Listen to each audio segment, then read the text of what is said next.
2025년 에이펙 정상회의에서 한국이 트럼프 대통령에게 건넨 황금 왕관의 실체에 전 세계가 경악했습니다. 한국의 황금 왕관은 단순한 선물이 아니었습니다.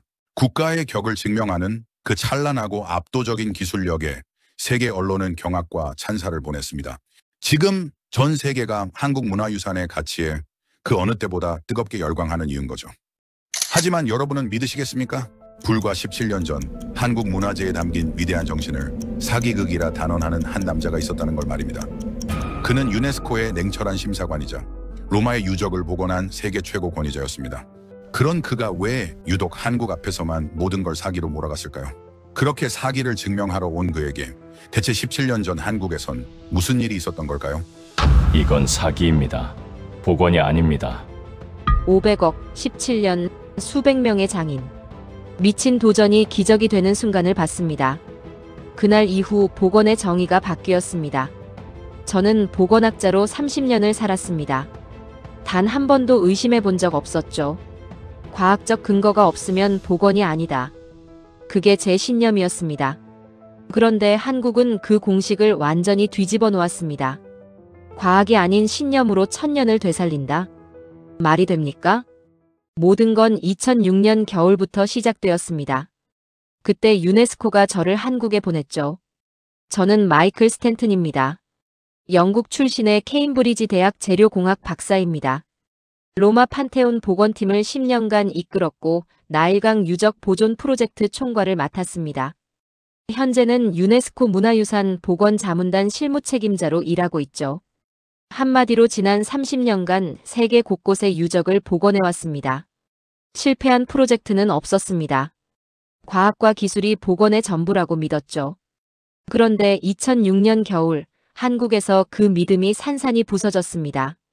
그때 유네스코 본부는 한국에서 올라온 보고서 하나로 시끄러웠습니다. 황룡사 9층 목탑 복원 공청회. 사라진 지 1000년이 넘은 탑을 전통 방식으로 되살리겠다는 겁니다. 이게 무슨 말입니까? 도면 한 장 없는 건물을 짓겠다는 것과 같았습니다. 당연히 내부에서는 비과학적 복원 실험이라는 비판이 쏟아졌죠. 자문단의 실무 책임자로서 저는 이 낭비적인 논란을 종식시킬 필요가 있었습니다. 그래서 제가 직접 검증을 위해 한국으로 향한 겁니다. 물론 그때까지만 해도 제 답은 정해져 있었습니다. 경주로 가기 직전 저는 도쿄에서 열린 복원 학회에 참석했습니다. 마침 주제가 오사카성 복원 사례였죠. 그것이야말로 제가 신봉하는 완벽한 복원이었습니다. 철근 콘크리트로 뼈대를 세우고 현대적 기술로 외관을 완벽히 재현했으니까요. 저는 단상에서 힘주어 말했습니다. 역사는 합리적으로 재현되어야 합니다. 효율이 곧 완성이라 믿었습니다. 일본 학자들은 일제히 박수를 쳤습니다. 하지만 구석에 앉아있던 한국 대표단. 그들은 끝까지 침묵을 지켰습니다. 저는 그 침묵을 오만함이라 생각했죠. 자신들의 비합리적인 도전을 정당화하려는 고집이라고 말입니다. 그 침묵의 진짜 의미를 저는 상상조차 하지 못했습니다. 차가운 확신을 가지고 한국행 비행기에 올랐습니다. 2006년 12월의 경주는 겨울 안개가 짙게 깔려 있었죠. 공청회는 바로 다음 날이었습니다. 저는 마지막 확인을 위해 복원 현장이라는 곳을 찾았습니다. 그리고 제 눈을 의심했습니다. 그 거대한 부지에서 수백 명의 사람들이 웅크리고 있었습니다. 저는 당연히 중장비가 흙을 파내는 광경을 예상했습니다. 그런데 그들은 삽이 아니었습니다. 그들은 붓을 들고 있었습니다. 손에는 작은 호미와 붓을 들고 흙을 파내는 것이 아니라 다듬고 있었습니다. 이게 복원 현장이라는 게 말이 됩니까? 무슨 고고학 발굴 현장과 같았습니다. 제 30년 경력에 이런 현장은 없었습니다. 이건 복원이 아니라 의식이었습니다. 그들의 손끝은 기술보다 기도를 닮아 있었죠. 머릿속이 혼란스러워지기 시작했습니다. 그날 밤 저는 숙소에서 보고서 초안을 작성하기 시작했습니다. 유네스코에 제출할 공식 문서였죠. 저는 망설임 없이 첫 문장을 적었습니다. 과학적 근거 없음. 재현 불가. 이건 명백한 사실이었습니다. 제 눈으로 본 현장은 공학이 아니라 신앙에 가까웠으니까요. 그런데 이상했습니다. 보고서의 마지막 줄을 쓰려는데 펜이 멈췄죠. 낮에 봤던 그 장인들의 눈빛, 붓으로 흙을 쓸어내던 그 손길. 도면은 없지만 그 현장에는 분명한 질서가 있었습니다. 저는 저도 모르게 마지막 한 줄을 추가하고 있었습니다. 그럼에도 무언가 살아있다. 그날 밤 저는 제 보고서가 모순된다는 것을 알면서도 그 문장을 지울 수가 없었습니다. 대체 무엇이 살아있다는 겁니까? 그 정답을 찾는데 자그마치 17년이 걸렸습니다. 무언가 살아있다. 제 보고서의 마지막을 장식한 그 정체 모를 살아있는 것의 실체를 저는 확인해야 했습니다. 그 답은 흙 속에 있지 않았습니다. 사람에게 있었죠. 저는 그 비과학적 현장을 이끄는 책임자와의 면담을 요청했습니다. 그의 이름은 장상건, 동국산업의 회장이었습니다. 스스로 대목장이라 불리길 원했던 고집센 장인이었죠. 2007년 1월 3일 경주의 한 오래된 한옥마당에서 그를 만났습니다. 저는 제 논리를 증명하기 위해 가장 날카롭고 합리적인 질문을 던졌습니다. 왜 사비 500억 원을 들이셨습니까? 이건 합리적인 투자가 아닙니다. 공학적으로 설명이 되지 않습니다. 저는 그가 지역사회 발전이나 개인적인 명예 같은 세속적인 대답을 할 거라 예상했습니다. 하지만 그의 대답은 제 평생의 가치관을 흔드는 것이었습니다. 돈은 사라지지만 탑은 남지요. 스탠튼 박사, 남는 건 구조물이 아닙니다. 정신입니다. 정신이라고요? 저는 그 말을 듣는 순간 제 귀를 의심했습니다. 이게 무슨 말입니까? 제 머릿속이 하얗게 변하는 기분이었습니다. 저는 30년간 재료의 강도와 구조의 안정성, 과학적 데이터만을 다뤄왔습니다. 그런데 그는 정신이 남는다고 했습니다. 어떻게 정신을 측정합니까? 어떻게 정신을 도면에 그립니까? 저는 자존심을 걸고 반박해야 했습니다. 이 비과학적인 대화를 끝내야 했죠. 회장님, 전통 방식은 명백히 비효율적입니다. 이건 막대한 예산 낭비일 뿐이고요. 이건 어떻게 합리적으로 설명하시겠습니까? 그러자 장상건 회장은 저를 가만히 보며 말했습니다. 그의 눈빛은 비웃는 것이 아니라 확신에 차 있었죠. 그 한마디가 제 심장을 꿰뚫었습니다. 효율은 편리함을 남기지만 정신은 세대를 남깁니다. 그 말이 정말 충격적이었습니다. 제 30년 경력의 효율과 합리가 그 순간 너무나 초라하게 느껴졌습니다. 로마의 판테온을 복원하면서 저는 과연 세대를 남겼습니까? 아니면 그저 편리한 보수 공사를 한 겁니까? 그의 철학이 제 자존심을 흔들기 시작했습니다. 저는 며칠간 현장에 더 머물기로 했습니다. 장상건 회장의 말이 맞았습니다.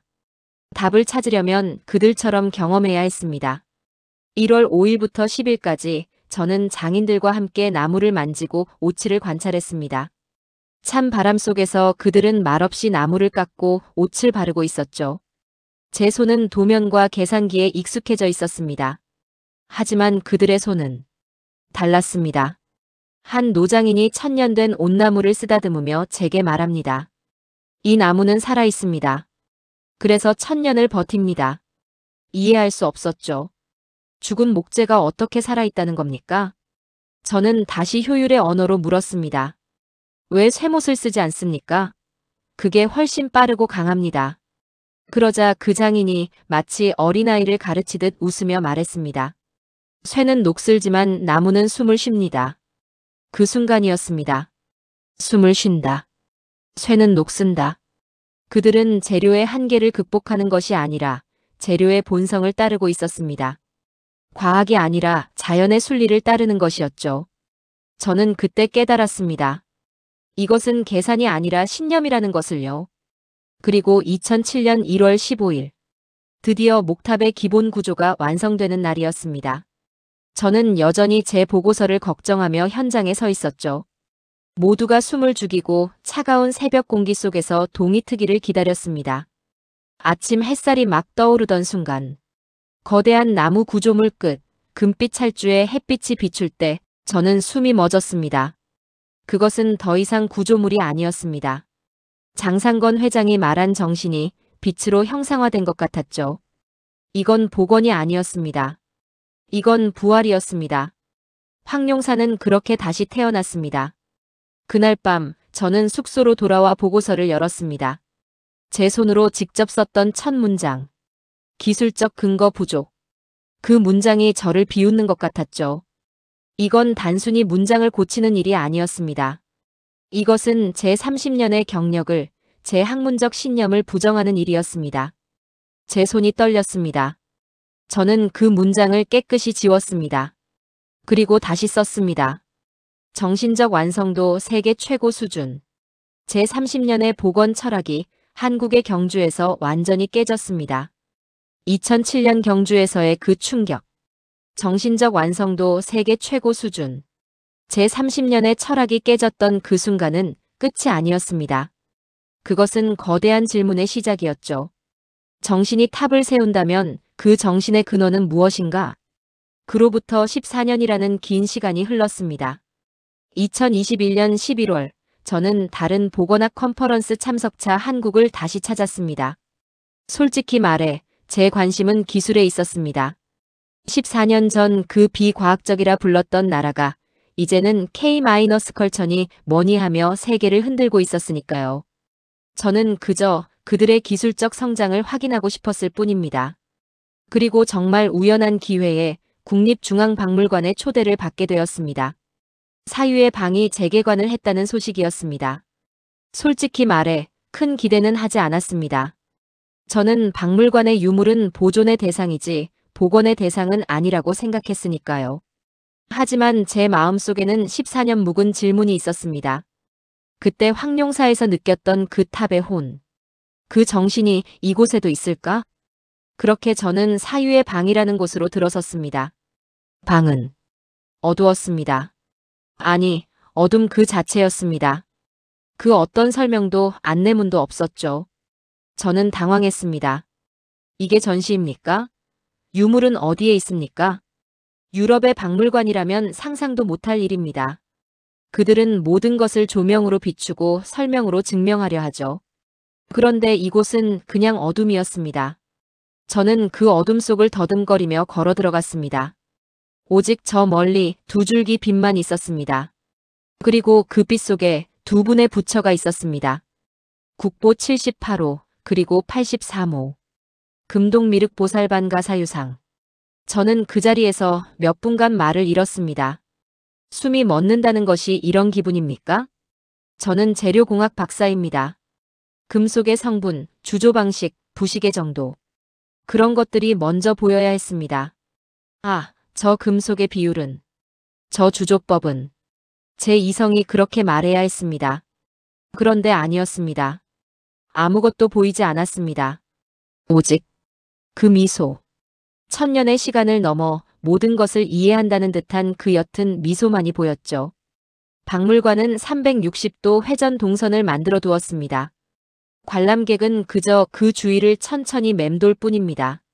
중앙의 조명은 마치 달빛처럼 오로지 사유상 그 자체만을 비추고 있었죠.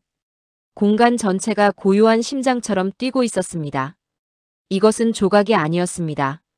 이건 사유 그 자체였습니다. 그때 제 머릿속을 스치는 장면이 있었습니다. 일본의 수많은 박물관들. 그들은 불상을 어떻게 전시합니까? 두꺼운 유리 너머에 완벽한 조명과 습도 속에 보관합니다. 마치 죽은 표본처럼 말입니다. 분명 안전하고 과학적인 방식이죠. 그런데 한국은 유리가 없습니다. 관람객과 사유상 사이에 그 어떤 장벽도 없었습니다. 이건 전시가 아니었습니다. 이것은 대화였습니다. 한국은 관람객이 사유상과 같은 공간에 앉아 함께 사유하게 만들었습니다. 저는 그제야 깨달았습니다. 장상건 회장이 말했던 정신의 의미를 말입니다. 한국은 예술을 보존하지 않습니다. 그들은 정신을 숨 쉰 채로 둡니다. 그들은 보관했고 우리는 이어왔습니다. 2007년 황룡사에서 느꼈던 그 전율. 이건 부활이다라고 외쳤던 그 감정. 그것이 바로 이 사유의 방에서 완벽하게 연결되었습니다. 효율을 따지던 제 언어가 이 탑과 불상 앞에서는 무력했습니다. 복원이란 형태를 다시 세우는 게 아닙니다. 기억을 부활시키는 겁니다. 이 나라의 복원은 과거의 회귀가 아니었습니다. 그것은 정신의 귀환이었습니다. 2021년 사유의 방에서 느꼈던 그 전율은 제 안에 새로운 질문을 남겼습니다. 정신이 형태를 만든다면 그 정신은 어떻게 시간을 이기는가? 한국의 복원 철학은 이미 제 마음속에 뿌리내렸습니다. 하지만 학자로서 저는 여전히 증명이 필요했습니다.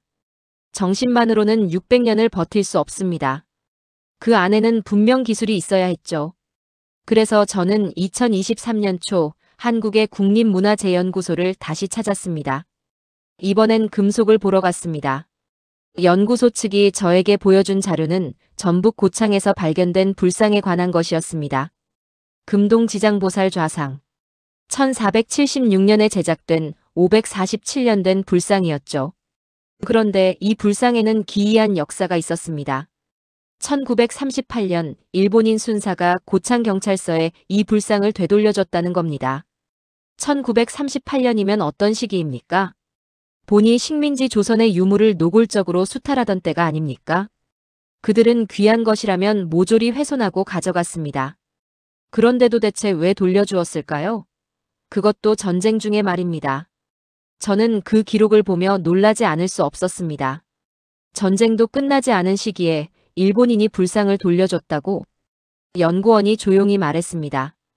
그 일본인은 불상을 집에 모셨는데 밤마다 꿈을 꿨답니다. 불상이 고향으로 돌아가고 싶다고 말하는 꿈을요. 저는 그 말에 할 말을 잃었습니다. 과학자인 저에게 이건 미신처럼 들렸어야 했습니다. 그런데 정말 이상하게도 그 이야기가 허무맹랑하게 느껴지지 않았죠. 저는 즉시 2023년 초 국립문화재연구소의 최신 분석 자료를 검토했습니다. 그리고 저는 제 두 번째 충격을 받았습니다. 2007년 황룡사 현장에서 받았던 그 충격과 맞먹는 것이었죠. 연구원이 다시 자료를 펼쳤습니다. 불상의 금속 분석 결과 오중 금속층 구조, 현대 나노공정 수준의 정밀도. 저는 자료를 손에 들고 떨고 있었습니다. 이게 1476년 기술이라는 겁니까? 이게 무슨 뜻인지 아십니까? 현대의 나노공정, 반도체를 만들 때나 사용하는 방식입니다. 서로 다른 성질의 금속을 5겹으로 쌓아 올려 재료의 한계를 극복하는 기술이죠. 600년이 지났는데 아직도 금이 벗겨지지 않았다니요? 연구원이 미소 지으며 대답했습니다. 네. 그것도 5개 층이 완벽하게 유지된 채로요. 저는 유럽의 수많은 금속 유물들을 떠올렸습니다. 로마 시대의 청동상, 르네상스 시대의 금박 장식. 그것들은 몇백 년이 지나면 부식되고 금이 벗겨지고 녹이 슬었습니다. 현대 기술로 복원해도 원형을 유지하기 어려웠죠. 그런데 이 불상은 600년을 버텼습니다. 어떻게 이게 가능합니까? 저는 자료를 믿을 수 없었습니다. 함께 첨부된 일본 금속학회의 논문을 찾아봤습니다. 그들은 이 불상을 분석하며 이렇게 결론 내렸습니다. 복제가 불가능한 합금 비율. 600년이 지났는데 금이 단 1마이크로미터도 벗겨지지 않았다. 저는 자료만으로는 만족할 수 없었습니다. 저는 직접 그 유물을 봐야 했습니다. 현미경을 통해 본 600년 된 금속의 단면은 차가운 금속이 아니었습니다. 금속층이 살아있는 것처럼 반짝이고 있었습니다. 5개의 층이 완벽하게 구분되면서도 하나로 결합되어 있었죠. 이건 단순히 도금이 아니었습니다. 이건 금속의 본성을 이해한 어떤 깊은 지혜의 결과였습니다. 연구원이 옆에서 조용히 말했습니다. 스탠튼 박사님, 이건 기술이 아니라 믿음이죠. 시대 장인은 금을 기도처럼 입혔어요. 또 그 말입니다. 기도, 신념, 정신. 저는 과학의 언어로 설명하려 했습니다. 합금 비율이 특별했습니까? 열 처리 방식이 달랐습니까? 연구원이 고개를 저었습니다. 물론 기술적으로 뛰어납니다. 하지만 그것만으로는 설명이 안 됩니다. 일본 금속학자들도 같은 말을 했어요. 이 합금 기술은 우리 역사상 발견된 적이 없다고요. 저는 그 순간 깨달았습니다. 한국은 기술보다 정신으로 재료를 이긴다는 것을 말입니다. 그날 저녁, 저는 호텔방에서 보고서를 쓰기 시작했습니다. 유네스코에 제출할 특별 보고서였죠. 저는 펜을 들고 오랫동안 생각했습니다. 어떻게 이 경험을 과학의 언어로 옮길 수 있습니까? 어떻게 정신을 데이터로 만듭니까? 하지만 저는 더 이상 두려워하지 않았습니다. 2007년 황룡사에서 배웠고 2021년 사유의 방에서 확신했으며 2023년 이 금속 앞에서 증명받았습니다. 저는 보고서에 이렇게 썼습니다. 이 불상은 금속으로 만든 신념이다. 그들은 금을 입힌 게 아니라 시간을 입혔다. 제 손이 떨리지 않았습니다. 이제 저는 확신했습니다. 한국의 복원은 과학으로 시작해 신념으로 완성된다는 것을요. 600년을 버틴 금속의 비밀은 결국 사람의 마음속에 있었습니다. 금속으로 만든 신념, 시간을 입힌 기술. 저는 이 거대한 깨달음을 저 혼자만 알고 있을 수 없었습니다. 이것은 단순히 한국만의 유산이 아니었습니다. 이것은 복원이라는 학문 자체의 정의를 다시 써야 하는 인류 전체의 과제였죠. 저는 2007년 황룡사에서 깨졌던 제 철학을 2021년 사유의 방에서 다시 세웠고 2023년 금동지장보살을 통해 과학적으로 증명했습니다. 이제 이 진실을 세상에 말해야 할 시간이었습니다. 2023년 봄, 저는 도쿄 복원학회의 연단에 섰습니다. 아이러니하게도 17년 전 제가 오사카성 복원을 완벽한 모델이라 칭송던 바로 그곳이었습니다. 효율과 합리가 곧 복원이라 믿었죠.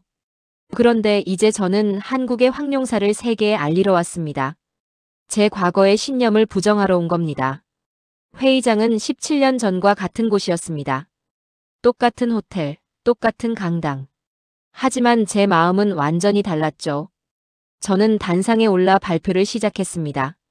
한국의 황룡사 복원은 제가 알던 복원의 정의를 바꿔놓았습니다. 그들은 도면이 아니라 신념으로 탑을 세웠고 600년 된 금속은 정신으로 시간을 이겼습니다. 청중석은 조용했습니다. 너무 조용했죠. 유럽 학자들은 고개를 끄덕였지만 일본 학자들의 표정은 굳어 있었습니다. 그때 한 사람이 손을 들었습니다. 일본 복원계의 권위자인 나카무라 겐지였죠. 17년 전 유네스코 회의에서 한국의 복원을 과학적 근거 없는 파괴라고 비난했던 바로 그 사람이었습니다. 그가 날카롭게 물었습니다. 스탠튼 박사님. 감명 깊은 발표였습니다. 하지만 형태를 원형대로 만드는 게 복원 아닌가요? 박사님께서 말씀하시는 혼이라는 것은 도대체 어떻게 측정합니까? 회의장의 모든 시선이 저에게 쏠렸습니다. 과학의 언어로 정신을 증명해야 하는 순간이었죠. 저는 잠시 침묵했습니다.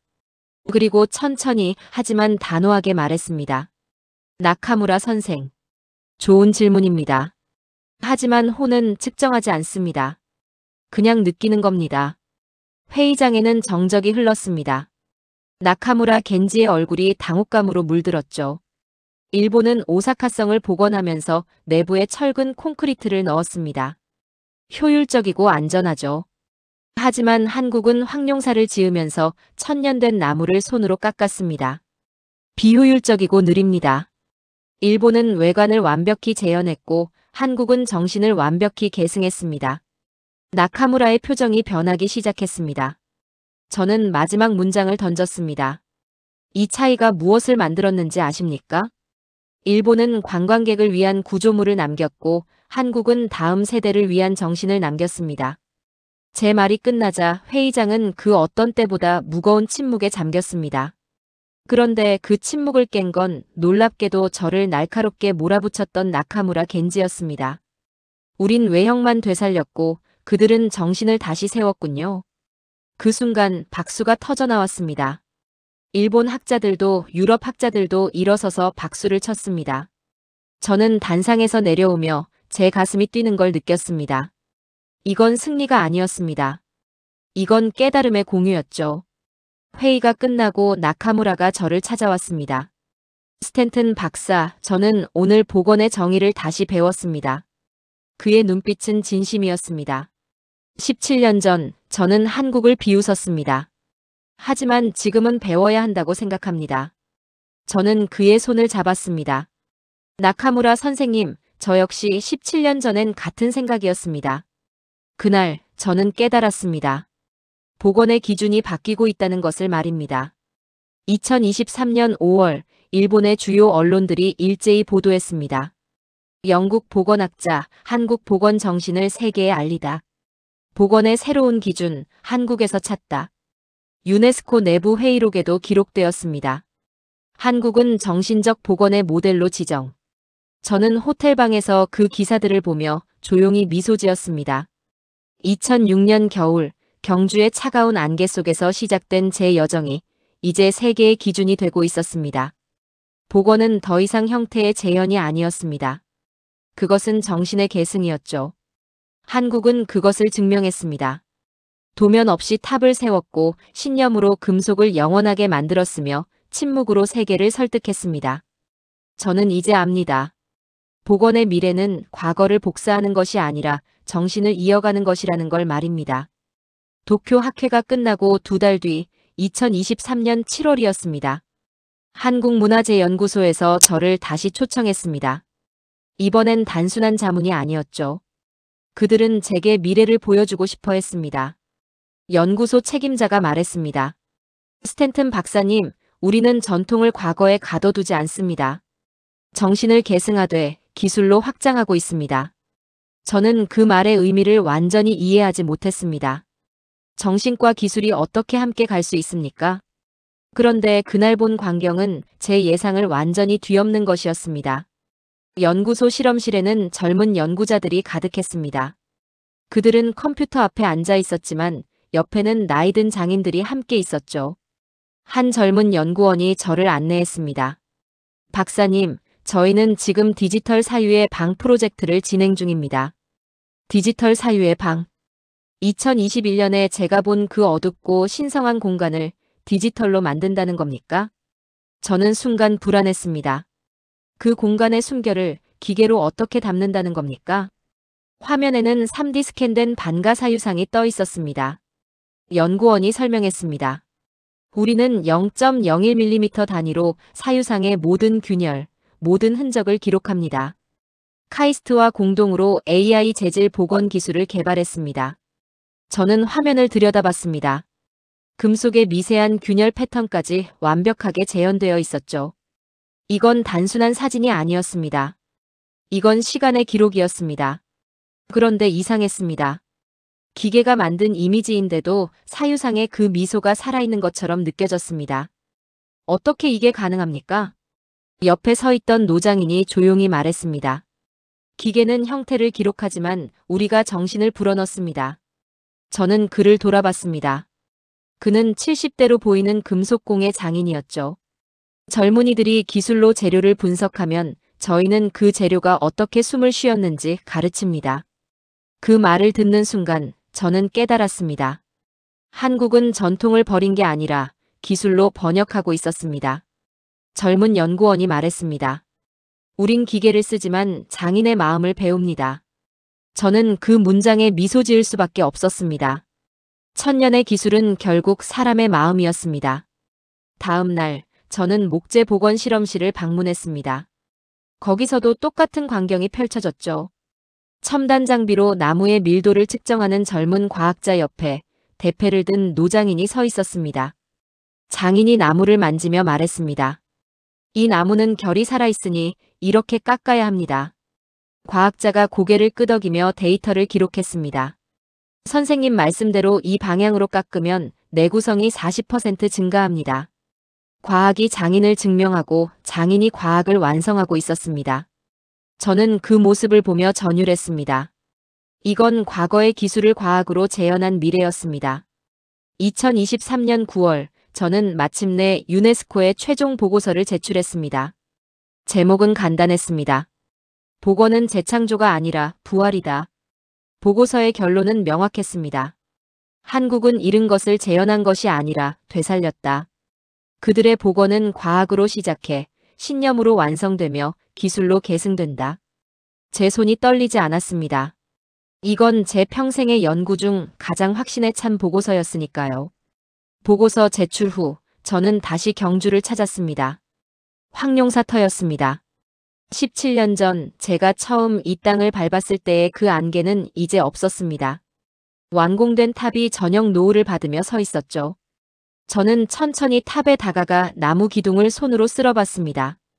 여전히 따뜻했습니다. 천년된 나무가 여전히 숨을 쉬고 있었죠. 저는 조용히 중얼거렸습니다. 이 땅의 복원은 과학으로 시작해 신념으로 완성된다. 노을빛이 탑의 금빛 끝을 비췄습니다. 저는 그 순간 모든 것을 이해했습니다. 2006년 겨울, 붓을 든 장인들을 보며 느낀 혼란. 2007년 정신이 세대를 남긴다던 장상건 회장의 말. 2021년 사유의 방에서 본 천년의 미소. 2023년 600년을 버틴 금속의 비밀. 그리고 지금 전통과 기술이 만나는 이 순간. 모든 것이 하나로 이어졌습니다. 한국의 복원은 끝나지 않았습니다. 그것은 지금도 계속되고 있었죠. 2023년 11월 파리. 유네스코 본부의 대회의장이었습니다. 문화유산 부활 세션. 문화유산 복원의 미래를 논의하는 국제총회였죠. 저는 초청 연사로 단상에 섰습니다. 17년간의 여정을 세계에 말할 순간이었습니다. 발표 제목은 간단했습니다. 복원은 부활이다, 한국의 방식. 회의장은 만석이었습니다. 프랑스, 독일, 이탈리아, 일본, 중국. 세계 각국의 복원 전문가들이 모여 있었죠. 하지만 분위기는 차가웠습니다. 특히 프랑스와 일본 대표단의 표정이 그랬습니다. 제가 마이크 앞에 서자 프랑스 대표가 먼저 손을 들었습니다. 스탠튼 박사, 발표 전에 질문이 있습니다. 정신적 복원이라니 학문적 근거가 희박한 것 아닙니까? 냉소적인 목소리였습니다. 회의장이 웅성거렸죠. 저는 깊게 숨을 들이쉬었습니다. 예상했던 반응이었습니다. 17년 전 제가 한국을 바라보던 시선과 똑같았으니까요. 저는 천천히 말했습니다. 그러면 제가 본 것을 보여드리죠. 스크린에 영상이 떠올랐습니다. 2006년 겨울, 경주의 안개 낀 복원 현장. 붓으로 흙을 다듬는 장인들의 손. 2007년 완성된 황룡사 구축목탑의 금빛 반사. 2021년 사유의 방 속 반가사유상의 미소. 2023년 현미경으로 본 금동 지장보살의 오중 금속층. 장내가 조용해지기 시작했습니다. 화면 속에서 장인들이 나무를 깎고 옷을 바르고 금을 입히고 있었습니다. 그들의 손끝에서 천년의 시간이 되살아나고 있었죠. 저는 말했습니다. 이건 과거가 아니라 미래를 세운 복원입니다. 도면 없이 탑을 세웠고 신념으로 600년을 버텼으며 정신으로 세대를 이었습니다. 회의장은 숨소리조차 들리지 않을 만큼 조용했습니다. 독일 대표가 일어났습니다. 그의 목소리는 떨리고 있었죠. 이건 기술 보고서가 아니라 인간 보고서군요. 저는 고개를 끄덕였습니다. 맞습니다. 복원은 결국 사람의 이야기입니다. 그때 일본 대표단 쪽에서 움직임이 있었습니다. 나카무라 겐지였습니다. 그는 천천히 일어나 조용히 고개를 숙였습니다. 17년 전 한국을 비웃었던 그가 지금은 침묵으로 인정하고 있었습니다. 저는 마지막 문장을 던졌습니다. 한국은 잃은 것을 복원한 게 아닙니다. 회의장 전체가 저를 바라봤습니다. 그들이 복원한 건 신념이었습니다. 그 순간 박수가 터져나왔습니다. 한두 명이 아니었습니다. 청중들이 일제히 일어서며 박수를 쳤죠. 프랑스 대표도 독일 대표도 이탈리아 대표도 모두 일어섰습니다. 기자들이 카메라를 들어올렸습니다. 플래시가 터졌습니다. 한국식 복원 철학, 세계의 새 기준 될까? 영국 학자, 17년 연구 끝에 한국 정신 복원 증명. 속보가 실시간으로 송출되고 있었습니다. 회의가 끝나고 유네스코 사무총장이 저를 찾아왔습니다. 스탠튼 박사, 우리는 결의를 준비하겠습니다. 한국식 복원 철학을 국제복원윤리교본으로 채택하겠습니다. 저는 그 말을 듣는 순간 가슴이 벅차올랐습니다. 2006년 겨울, 과학적 근거 없음이라 썼던 제 보고서가 이제 세계의 기준이 되고 있었습니다. 그날 저녁, 저는 호텔방에서 창밖을 바라봤습니다. 파리의 야경이 아름다웠습니다. 하지만 제 머릿속에는 경주의 안개와 황룡사의 금빛만이 떠올랐죠. 저는 노트북을 열어 이메일을 썼습니다.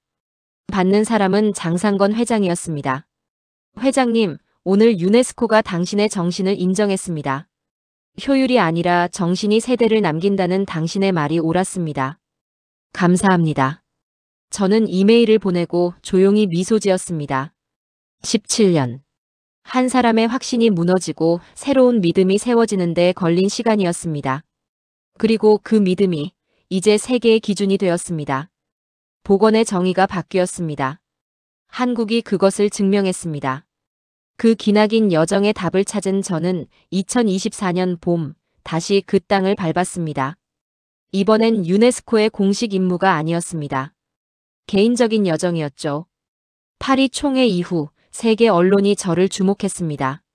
한국 복원 철학을 증명한 영국 학자라는 타이틀이 붙었죠. 하지만 저는 그 모든 찬사보다 한 곳이 그리웠습니다. 모든 것이 시작되었던 곳 경주였습니다. 파리에서의 총회, 도쿄에서의 경론. 그 모든 폭풍 같던 시간들이 지나고 저는 정신의 고향으로 돌아온 순례자였습니다. 노을이 진 황룡사 터. 17년 전 재현 불가를 외쳤던 제가 이제는 완성된 탑 앞에 서 있었습니다. 저는 천천히 다가가 거대한 나무 기둥에 손을 대었습니다. 그것은 2007년에 그 장인이 말했던 숨쉬는 나무였습니다. 제 손바닥을 통해 묵직하고 따뜻한 고동이 전해지는 듯 했습니다. 이 탑은 여전히 살아 있었습니다. 그때 젊은 복원가들이 제게 다가왔습니다. 17년 전 붓으로 흙을 쓸던 그 장인들의 얼굴이 아니었죠. 그들은 노트북과 3D 스캐너를 들고 있었습니다. 하지만 그들의 눈빛은 17년 전의 그 장인들과 똑같이 빛나고 있었습니다. 한 젊은 복원가가 제게 물었습니다. 선생님, 저희도 언젠가 사유의 방 같은 공간을 만들고 싶어요. 기술은 있지만 저희가 그 혼을 담을 수 있을까요? 저는 미소 지었습니다. 제 대답은 이미 정해져 있었죠. 그때는 나도 다시 돌아오겠지. 다른 학생이 물었습니다. 돌아오시겠다고요? 꼭 오실 건가요? 저는 고개를 끄덕였습니다. 정신은 돌아올 수 있으니까. 그 말을 하는 순간 제 가슴이 뜨거워졌습니다. 2007년 장상건 회장이 말했던 그 문장이 떠올랐죠. 정신은 세대를 남긴다. 이제 저는 그 의미를 완전히 이해했습니다. 2024년 5월 국립중앙박물관에서 특별전이 열렸습니다. 그 전시의 제목은 제 모든 여정을 단 하나의 문장으로 요약하고 있었죠. 복원의 혼 한국이 세운 시간. 저는 개막식에 초대받았습니다. 전시장 입구에는 유네스코 총회 인증서가 걸려 있었죠. 그리고 그 옆에 제 보고서 서문이 전시되어 있었습니다. 복원이란 과거를 다시 짓는 일이 아니라 정신을 다시 세우는 일이다. 관람객들이 그 문장을 읽고 있었습니다. 한 어르신이 손자에게 말했습니다. 봐라. 외국 학자도 우리나라 복원을 인정한다. 손자가 물었습니다. 할아버지, 복원이 뭐예요? 어르신이 대답했습니다. 잃어버린 것을 다시 찾는 거란다. 그런데 우리나라는 형태만 찾는 게 아니라 마음까지 찾는단다. 저는 그 대화를 들으며 가슴이 벅차올랐습니다. 복원의 의미가 이제 세대를 넘어 전해지고 있었습니다. 전시를 마치고 저는 마지막으로 사유의 방을 찾았습니다. 2021년에 처음 본 그 어둠, 그 침묵의 공간. 저는 다시 그 어둠 속으로 걸어 들어갔습니다. 반가 사유상이 여전히 미소 짓고 있었습니다. 천년의 시간을 넘어 모든 것을 이해한다는 듯한 그 미소. 저는 그 앞에 앉아 조용히 눈을 감았습니다. 2006년 겨울, 안개 낀 경주. 2007년 정신이 세대를 남긴다던 장상건 회장의 목소리. 2021년 이 미소를 처음 본 순간의 전율. 2023년 600년을 버틴 금속의 비밀. 2024년 유네스코가 인정한 한국의 철학. 모든 순간이 이 미소 속에 담겨 있었습니다. 저는 천천히 눈을 떴습니다. 그리고 마지막으로 제 마음속에 담아둔 문장을 속삭였습니다. 나는 이제 압니다. 한국은 잃은 것을 되찾은 나라가 아니라 사라진 혼을 되살린 나라입니다. 이 땅의 장인들은 기술로 시간을 세웠고 정신으로 세대를 세웠습니다. 그들의 복원은 끝나지 않았습니다. 이제는 인류가 배워야 할 시간입니다. 사유상의 미소 위로 은은한 빛이 비쳤습니다. 저는 그 빛 속에서 18년 여정의 끝을 보았습니다. 아니, 끝이 아니었습니다. 이건 새로운 시작이었죠. 복원의 정의가 바뀌었고 한국이 그 길을 열었으며 세계가 그 뒤를 따르기 시작했습니다. 저는 사유의 방을 나서며 마지막으로 뒤돌아봤습니다. 천년의 미소가 여전히 그곳에 있었습니다. 영원히 그곳에 있을 것입니다. 저에게 큰 깨달음을 준 대한민국 감사합니다.